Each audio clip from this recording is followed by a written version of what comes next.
हाँ, नमस्कार दोस्तों एवं छात्र छात्राओं। आज राजस्थान जीके में अपना टॉपिक है राजस्थान के इतिहासकार। राजस्थान के इतिहासकार, राजस्थान के भूगोल और कला संस्कृति पूरा होने के बाद में इतिहास को अपने जीरो लेवल से शुरू किया है। कोई भी टॉपिक इतिहास के अंदर बचेगा नहीं। किसी भी छोटी से और बड़ी कंपटीशन में प्रत्येक टॉपिक वाइज पहले उसकी डिटेल से पढ़ाया जाएगा, फिर कंपटीशन के अंदर जो जो प्रश्न पूछे गए हैं वो सारे आपके सामने पेश किए जाएंगे। तो राजस्थान के इतिहासकारों में दो इतिहासकार हमने पढ़ लिए थे, कर्नल जेम्स टोड और गौरी शंकर हीराचंद ओझा। ये अपने पूरे हो गए थे। आज अपना अगला इतिहासकार है कविराज श्यामल दास। कविराज श्यामल दास, कविराज श्यामल दास। देखो कविराज श्यामल दास से संबंधित क्या क्या प्रश्न बनते हैं। पहला क्वेश्चन, इसका जन्म कब हुआ था। पहला क्वेश्चन, इसका जन्म। तो जन्म छालीवाड़ा एक जगह है, छालीवाड़ा, छालीवाड़ा। और ये छालीवाड़ा है कहां पर वर्तमान में, भीलवाड़ा में। तो इसका जन्म छालीवाड़ा भीलवाड़ा में हुआ था। और कब हुआ था, 5 जुलाई 1836 को। 5 जुलाई 1836 को। तो श्यामल दास, कविराज श्यामल दास, इसका जन्म छालीवाड़ा जो यहां पर भीलवाड़ा में है, जन्म 5 जुलाई 1836 को हुआ था। इसका पहला क्वेश्चन। फिर देखो अगला प्रश्न इसके ऊपर यह बनता है कि इसकी कर्मस्थली, कर्मस्थली कहां पर थी। तो इस प्रश्न का उत्तर होगा उदयपुर। कविराज श्यामल दास का जन्म तो छालीवाड़ा गांव भीलवाड़ा में हुआ था, लेकिन इसकी कर्मस्थली कंपटीशन में पूछे तो इसकी कर्मस्थली कहां पर थी, उदयपुर थी। अब देखो इसकी उपाधि कौन कौन सी है श्यामल दास की। एक तो यहां पर मैंने नाम के साथ ही लिख दी है इसकी उपाधि। उपाधि एक तो कविराज, पहली उपाधि तो ये है जो मेवाड़ के महाराणा और सज्जन सिंह ने प्रदान की थी। यानी किसके द्वारा प्रदत्त है ये, सज्जन सिंह के द्वारा प्रदत्त, सज्जन सिंह द्वारा प्रदत्त। प्रश्न पूछे श्यामल दास को कविराज की उपाधि प्रदान करने वाला मेवाड़ का शासक कौन था। तो कौन था, सज्जन सिंह। अब इसको एक उपाधि अंग्रेजों ने प्रदान की थी, उसका नाम है केसर ए हिंद। केसर ए हिंद, केसर ए हिंद की उपाधि किसने प्रदान की थी, अंग्रेजों ने प्रदान की थी। इसकी एक उपाधि और भी है, महामहोपाध्याय। महामहोपाध्याय। तो श्यामल दास की उपाधि तो कविराज, दूसरी केसर ए हिंद, तीसरी महामहोपाध्याय। ये श्यामल दास की उपाधि होगी। फिर देखो जो इसकी सबसे महत्वपूर्ण चीज है वो ये है, इसकी एक पुस्तक है। तो प्रसिद्ध पुस्तक या प्रसिद्ध पुस्तक कौन सी है, प्रसिद्ध पुस्तक, इसकी प्रसिद्ध पुस्तक है वीर विनोद। वीर विनोद। राजस्थान के इतिहास की बहुत जानकारी मिलती है, बार बार राजस्थान के इतिहास पढ़ते हैं तो इसमें यह आता है वीर विनोद पुस्तक के अनुसार ये ऐसा हुआ था, वीर विनोद पुस्तक के अनुसार ये चीज ऐसे है। तो ये पुस्तक काफी इंपॉर्टेंट है। वीर विनोद पुस्तक किसने लिखी थी, कविराज श्यामल दास ने ये वीर विनोद पुस्तक लिखी थी। इस पुस्तक को लिखने में 21 वर्ष लगे थे। समय कितना लगा, 21 वर्ष का समय लगा था इस पुस्तक को लिखने में, और 1 लाख खर्च। वीर विनोद पुस्तक को लिखने में कितने वर्ष का समय लगा, 21 वर्ष का समय लगा था। यानी 1871 से 1892 के बीच में यह पुस्तक लिखी गई थी। कौन सी, वीर विनोद। तो वीर विनोद पुस्तक किसकी है, श्यामल दास की। कंपटीशनों में बार बार पूछा गया है। 21 वर्ष का समय लगा था और उस समय इस श्यामल दास को 1 लाख रुपया अनुदान दिया गया था इस पुस्तक को लिखने के लिए। अब देखो, मेवाड़ का महाराणा था शंभू सिंह, उसने तो ये पुस्तक लिखने के लिए कहा। शंभू सिंह ने कहा, मेवाड़ का शासक था शंभू सिंह, उसने तो पुस्तक लिखने के लिए कहा। लेकिन कविराज श्यामल दास ने ज्यादातर समय सज्जन सिंह के टाइम में बिताया, तो सज्जन सिंह ने इसको 1 लाख रुपया दिया। सज्जन सिंह ने 1 लाख रुपए दिया। शंभू सिंह ने तो पुस्तक लिखने के लिए कहा था, सज्जन सिंह ने पुस्तक के एवज में 1 लाख का अनुदान दिया। जब ये पुस्तक 1892 में और तैयार हो गई थी, तो मेवाड़ का एक शासक था, उसने उसके ऊपर प्रतिबंध लगा दिया था। तो फतेह सिंह ने वीर विनोद पर प्रतिबंध लगा दिया। किसी कारण से प्रतिबंध लगाया। तो 3 शासक हो गए सम्मिलित। शंभू सिंह ने पुस्तक लिखने के लिए कहा, सज्जन सिंह ने 1 लाख रुपया अनुदान दिया, फतेह सिंह ने किसी कारणवश इस पुस्तक के प्रकाशन के ऊपर प्रतिबंध भी लगा दिया। अब देखो, इसके बाद में और इसके ऊपर क्या प्रश्न बनते हैं वीर विनोद पुस्तक के ऊपर। ये कविराज श्यामल दास, इसका जन्म छालीवाड़ा गांव भीलवाड़ा में हुआ। इसकी कर्म स्थली उदयपुर। इसकी उपाधि कविराज केसर ए इंद महामहोपाध्याय, इसकी उपाधियां हो गई। वीर विनोद पुस्तक किसने लिखी थी? कविराज श्यामल दास ने। शंभू सिंह ने कहा, सज्जन सिंह ने 1 लाख रुपए दिए। और पुस्तक 1871 से 92 यानी 21 वर्षों में लिखी गई थी। फतेह सिंह ने किसी कारणवश इस पुस्तक के ऊपर प्रतिबंध लगा दिया। तो मेवाड़ के किस महाराणा ने प्रतिबंध लगवाया था? फतेह सिंह ने प्रतिबंध लगवाया था। अब देखो, एक बार इसको एक सम्मान और मिला था, historical society of London fellow. Historical society of London fellow का पुरस्कार मिला या चुना गया। हिस्टोरिकल सोसाइटी, हिस्टोरिकल इतिहास से संबंधित बातों के लिए लंदन से पुरस्कार दिया गया था। Historical society of London fellow पुरस्कार किसको दिया गया था? कविराज श्यामल दास को। अब देखो, इसके बाद में अगला इतिहासकार मुंशी देवी प्रसाद। और मुंशी देवी प्रसाद के ऊपर देखो क्या क्या प्रश्न बनते हैं। मुंशी देवी प्रसाद,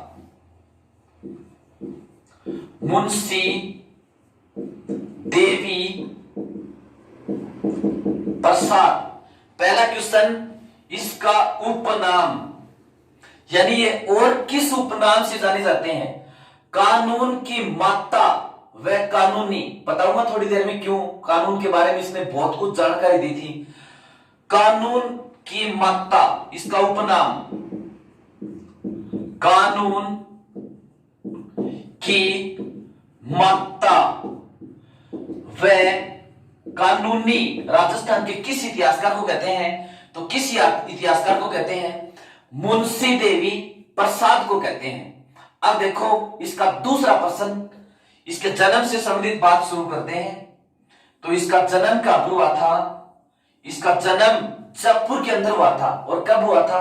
18 फरवरी 1848 को। जन्म 18 फरवरी 1848 को। और हुआ कहां पर था? जयपुर के अंदर, यानी जयपुर रियासत के अंदर इसका जन्म हुआ था। मुंशी देवी प्रसाद 18 फरवरी 1848 को इस मुंशी देवी प्रसाद का जन्म कहां पर हुआ था? जयपुर में हुआ था। देखो, आगे इतिहास पढ़ने से पहले यदि हम इतिहास का पढ़ लेंगे तो आगे इतिहास बहुत इंटरेस्टिंग हो जाएगा, क्योंकि उसमें बीच में ये बात आएगी कि मुंशी देवी प्रसाद ने इस युद्ध के बारे में ये कहा, गौरीशंकर हीराचंद ओझा ने ये कहा। तब हमें ऐसा नहीं लगेगा कि मुंशी देवी प्रसाद और गौरीशंकर हीराचंद ओझा कौन है। पहले इतिहास को इतिहास पढ़ने से पहले इतिहास लिखने वालों को पढ़ना जरूरी है। तो ये बहुत इंपॉर्टेंट बातें हैं। कानून की माता व कानूनी किसे कहते हैं? मुंशी देवी प्रसाद को। 18 फरवरी 1848 को इसका जन्म कहां पर हुआ था? जयपुर के अंदर इसका जन्म हुआ था। मात्र 16 वर्ष की आयु में ये जोधपुर राज्य की सेवा में नौकरी करने लगे। 16 वर्ष की आयु में जोधपुर की सेवा में गए। मात्र 16 वर्ष की आयु में जोधपुर राज्य में नौकरी करने लगे। फिर देखो 16 वर्ष की आयु में, फिर 1879 में, सबसे पहले 16 वर्ष की आयु में टोंक में गए थे, जोधपुर में नहीं सोई। 16 वर्ष की आयु में टोंक में नौकरी करने लगे, टोंक की सेवा में गए। फिर 1879 में जोधपुर की सेवा में गए। 1879 में जोधपुर की सेवा में गए, यानी जोधपुर रियासत, ये मारवाड़ रियासत जोधपुर के आसपास का क्षेत्र है। ये 1879 में और मारवाड़ की सेवा में गए। कौन? मुंशी देवी प्रसाद। 16 वर्ष की आयु में टोंक रियासत, ये टोंक मुस्लिम रियासत, यहां पर सेवा की। फिर 1879 में मारवाड़ रियासत की सेवा में चले गए मुंशी देवी प्रसाद। ठीक है, अब देखो इसके ऊपर प्रश्न क्या बनता है। इनको कानून के माता व कानूनी क्यों कहते हैं? इन्होंने सबसे पहले मारवाड़ राज्य के लिए कानून बनाए तथा कानून से संबंधित 13 पुस्तकें लिखी। सबसे पहले मारवाड़ के लिए कानून बनाए मुंशी देवी प्रसाद ने और कानून के लिए 13 पुस्तक लिखी। तो मारवाड़ के लिए सर्वप्रथम कानून बनाए व कानून संबंधित 13 पुस्तकें लिखी। किसने? मुंशी देवी प्रसाद ने। इसलिए कानून की माता व कानूनी कहते हैं, इस कारण से कहते हैं इसको। और इसमें बाबरनामा, हुमायूंनामा, जहांगीरनामा, औरंगजेबनामा जो फारसी ग्रंथ है उसका हिंदी में अनुवाद किया। तो बाबरनामा, हुमायूंनामा, जहांगीरनामा, औरंगजेबनामा ये मुगल शासकों की आत्मकथाएं हैं। इनका सर्वप्रथम हिंदी में अनुवाद किसने किया था? मुंशी देवी प्रसाद ने किया था। देखो बाबरनामा, बाबरनामा जो तुर्की में है, बाबरनामा जो तुर्की में है, मुगल काल का एकमात्र शासक जिसकी राजभाषा तुर्की थी, बाबर। और बाबर ने अपनी आत्मकथा भी किस भाषा में लिखी? तुर्की में। मुगल काल के 2 ही शासक ऐसे हैं जिन्होंने अपनी आत्मकथा खुद लिखी। एक तो बाबर, बाबर ने लिखी बाबरनामा। फिर जहांगीर ने लिखी जहांगीरनामा। तो बाबरनामा और हुमायूंनामा, हुमायूं की आत्मकथा है जो उसकी बहन गुलबदन बेगम ने लिखी थी, हुमायूं की बहन। फिर जहांगीरनामा ये जहांगीर की आत्मकथा है। ठीक है, और जहांगीरनामा, इसके बाद में औरंगजेबनामा, औरंगजेबनामा का हिंदी में अनुवाद किया। तो बाबरनामा, हुमायूंनामा और जहांगीरनामा, औरंगजेबनामा का हिंदी में अनुवाद किसने किया था? मुंशी देवी प्रसाद ने इनका हिंदी में अनुवाद किया था। फिर देखो इसकी अन्य पुस्तकें कौन कौन सी हैं? स्वप्न राजस्थान जिसमें आधुनिक राजपूत शासकों के चरित्र का उल्लेख मिलता है। स्वप्न राजस्थान एक पुस्तक तो है, एक तो है स्वप्न राजस्थान। तो स्वप्न राजस्थान किसने लिखी थी? मुंशी देवी प्रसाद ने। इस पुस्तक में आधुनिक राजस्थान के राजपूत शासकों के चरित्र का शुद्ध विवरण इस पुस्तक में मिलता है। दूसरी पुस्तक है मारवाड़ का भूगोल। मारवाड़ का भूगोल, ये मारवाड़ रियासत है, मारवाड़ का भूगोल। तो स्वप्न राजस्थान और मारवाड़ का भूगोल किसने लिखी थी? मुंशी देवी प्रसाद ने लिखी थी। अब इसमें 2-4 टिप्पणियां भी की हैं। मोहनोत नैणसी है कि मुहणोत नैणसी। ये मुहणोत नैणसी यहां पर मारवाड़ में शासक था जसवंत सिंह, उसका दरबारी विद्वान था। और मुहणोत नैणसी को इसने राजपुताने का अबुल फजल कहा। मुहणोत नैणसी को राजपुताने का अबुल फजल, कई कंपटीशनों में पूछते हैं राजपुताने का अबुल फजल किसे कहते हैं? मुहणोत नैणसी को। किसने कहा? मुंशी देवी प्रसाद ने इसको राजपुताने का अबुल फजल कहा, इतिहासकार मुंशी देवी प्रसाद ने। इसने बीकानेर के शासक राय सिंह को राजपुताने का कर्ण कहा। यह बीकानेर रियासत थी, गंगानगर हनुमानगढ़ बीकानेर चूरू आज के। तो बीकानेर का शासक था एक राय सिंह। राय सिंह को इसने क्या कहा? राजपुताने का कर्ण कहा। तो राजपुताने का कर्ण किसे कहते हैं? राय सिंह को। किसने कहा था? इतिहासकार मुंशी देवी प्रसाद ने कहा। मुहणोत नैणसी जो मारवाड़ के जसवंत सिंह का दरबारी विद्वान था, मुहणोत नैणसी को इसने राजपुताने का अबुल फजल कहा। किस इतिहासकार ने? मुंशी देवी प्रसाद ने। ये बातें बहुत इंपॉर्टेंट है कि किस इतिहासकार ने कहा था, क्या बात थी। अब देखो इसकी मृत्यु कब हुई थी? 1928 के अंदर इसकी मृत्यु हुई। किसकी? मुंशी देवी प्रसाद की मृत्यु हो गई थी। ठीक है। अब इसके बाद में अगला जो इतिहासकार है वो सूर्यमल मिश्रण। ये भी बहुत इंपॉर्टेंट है। सूर्यमल मिश्रण, इनकी वीर सतसई का ऐलान देनी आपनी 1857 की क्रांति के दौरान क्रांति गीत हुआ था। तो इसके ऊपर देखो क्या क्या प्रश्न बनते हैं। सूर्यमल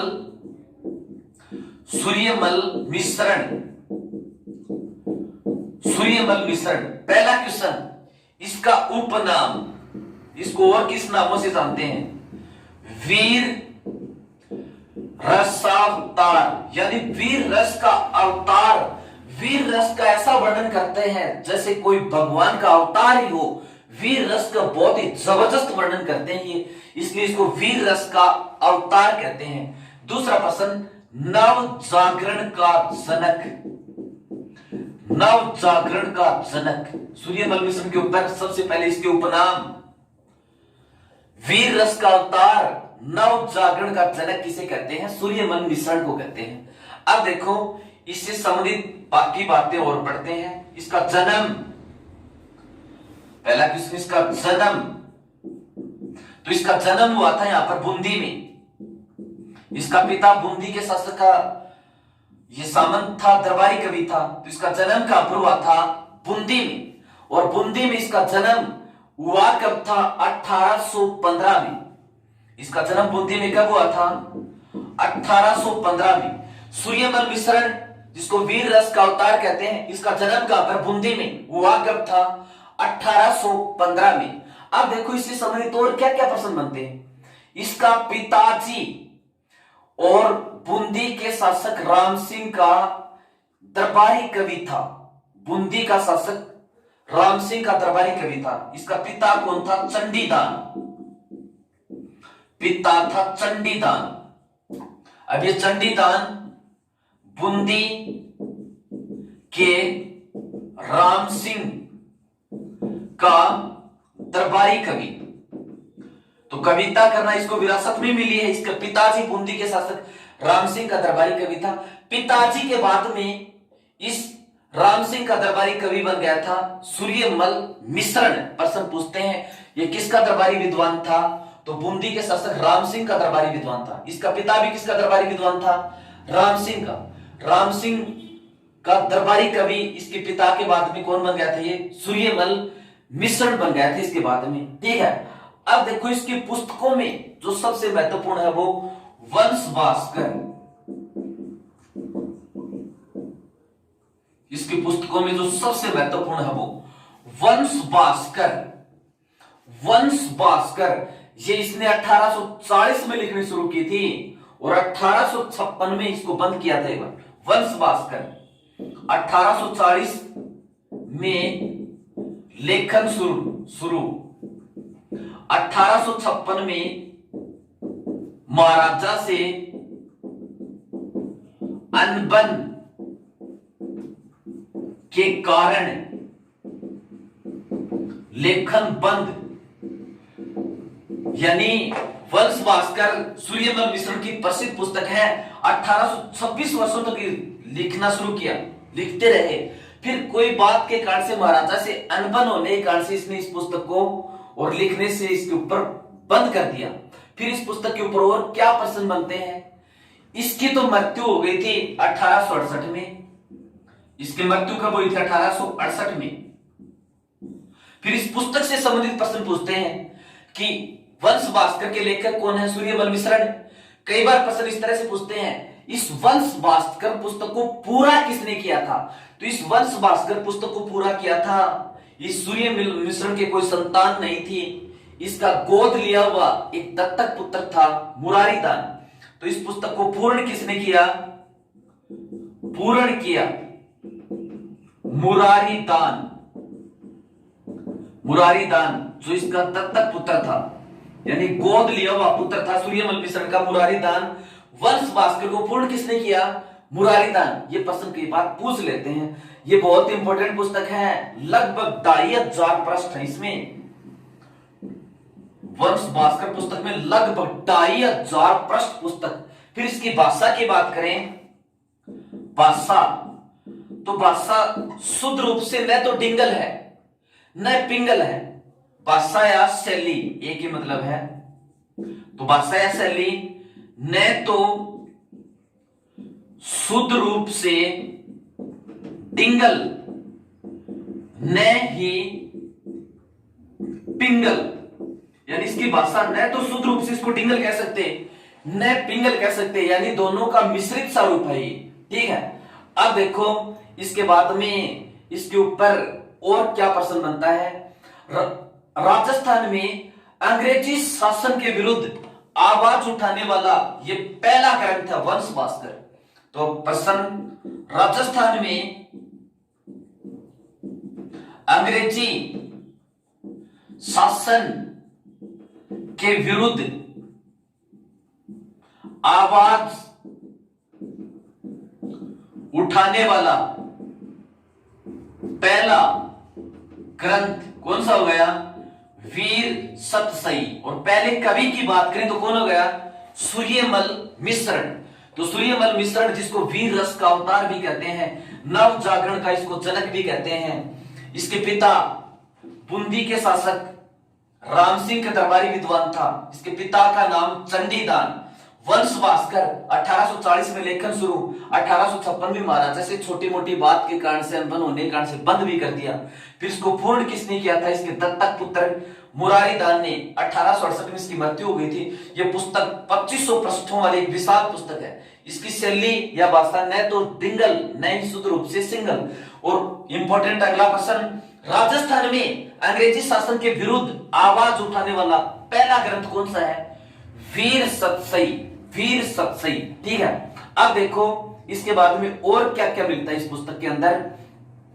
राजपूतों की चारों शाखाओं पतिहार, परमार, चालुक्य, चौहान की अग्निकुंड से उत्पत्ति का उल्लेख।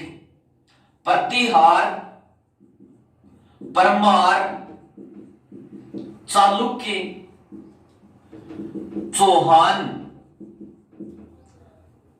राजपूत शाखाओं की उत्पत्ति अग्नि कुंड से होने का उल्लेख। यानी इससे पहले भी ये पृथ्वीराज रासो पुस्तक है जो चंद्रवर्ताई ने लिखी थी। उस पुस्तक के अनुसार यह माउंट आबू स्थान है। माउंट आबू नामक स्थान के ऊपर गुरु वशिष्ठ ने यज्ञ किया था और 4 राजपूत जातियों की उत्पत्ति हुई, प्रतिहार, परमार, चालुक्य और चौहान। पृथ्वीराज रासो पुस्तक के अंदर भी, और पृथ्वीराज रासो चंद्रवर्ताई ने लिखी है, उसमें यह लिखा कि माउंट आबू नामक स्थान के ऊपर गुरु वशिष्ठ ने यज्ञ किया था और उसके यज्ञ के परिणाम स्वरूप 4 राजपूत जातियों की उत्पत्ति हुई, प्रतिहार, परमार, चालुक्य और चौहान। और इस बात का सूर्यमल मिश्रण ने समर्थन किया है अपनी पुस्तक वंश भास्कर के अंदर ये लिखा है। वंश भास्कर के अंदर ये प्रतिहार, परमार, चालुक्य, चौहान इसका उल्लेख किया है। और जो ये है वंश भास्कर 1857 की क्रांति के दौरान जो यह अंग्रेजी शासन के विरुद्ध आवाज उठाने वाला इसका पहला ग्रंथ है, वो है वीर सतसई, वो अलग है। वंश भास्कर ये तो वंश जो इसके पुत्र मुरारीदास ने पूरा किया था। वीर सतसई, ये वीर सतसई ये अंग्रेजों के विरुद्ध आवाज से संबंधित है, ठीक है। फिर देखो इसके अन्य पुस्तक कौन कौन सी हैं। बल बुद्धि विलास छंदोमयुग, इसकी अन्य पुस्तक बल बुद्धि विलास, बल बुद्धि विलास सूर्यमल मिश्रण की अन्य पुस्तक। छंदोमयुग, राम रंजाट सती रासो, राम रंजाट सती रासो, धातु रूपावली, धातु रूपावली। सूर्यमल मिश्रण की एक मैंने पुस्तक बताई थी वंश भास्कर, दूसरी वीर सतसई, वीर सतसई, और अन्य पुस्तक बल बुद्धि विलास, छंदोमयुग, राम रंजाट सती रासो, धातु रूपावली। इसके अन्य पुस्तक बल बुद्धि विलास, छंदोमयुग, राम रंजाट सती रासो, धातु रूपावली। ये किसकी पुस्तक है? सूर्यमल मिश्रण की पुस्तक है, ठीक है। फिर देखो ये अपने राजस्थान के अंदर नव जागरण का जनक इसके उपनामों में लिखा चुका हूं मैं। प्रश्न कई बार इस तरह से पूछते हैं, नव जागरण का प्रथम कवि, नव जागरण का प्रथम कवि, तो इसका उत्तर क्या होगा? सूर्यमल मिश्रण। नव जागरण का जनक, तो इसका उत्तर भी क्या होगा? सूर्यमल मिश्रण। अब देखो 1857 की जो क्रांति हुई थी, उस 1857 की क्रांति में क्रांति गीत बना था। ये 1857 की क्रांति का क्रांति गीत तो कौन सा था? वो ये था, इलान देनी आपनी, इलान देनी आपनी होलरियो हुल रावे,